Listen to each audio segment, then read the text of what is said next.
Mwen nan boss la, mwen pou ale mwen fon eksperyans, wap soti kapital pou mwen ale Santiago. Mwen di ok, pandan mwen la fè tout yo, fò mwen fè tout bagay yo pou mwen koman yo fonksyone.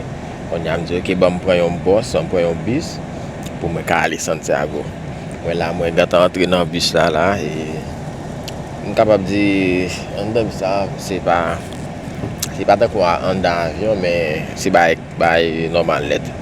Freeze, tout bagay, chaise yo clean, tout bagay net. Se bel bagay. Di ba tan kwa an don jet privé, an don avyon bay sa ou, men se yon moun ap voyaje la den, ap konfortab, ap bien voyaje.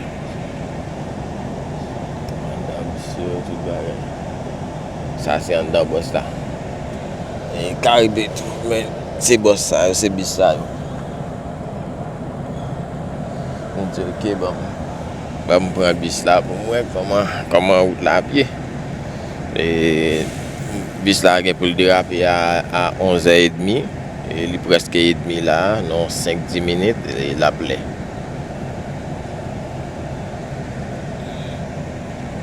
Ya, nou al derape.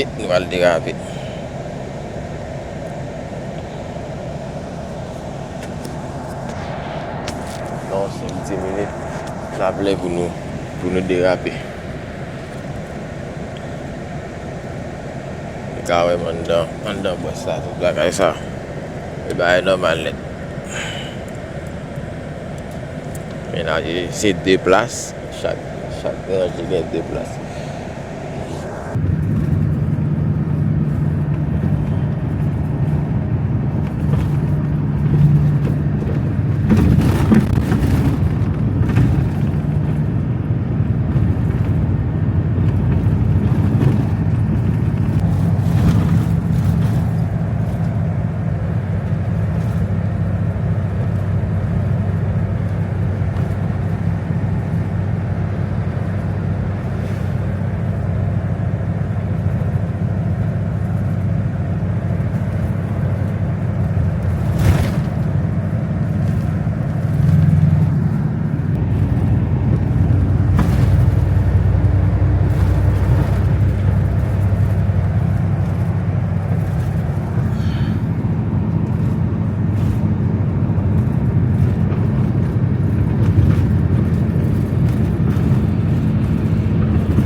Ya, mouvi nou.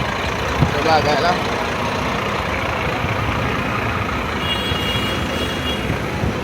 Mouvi nou lot stasyon.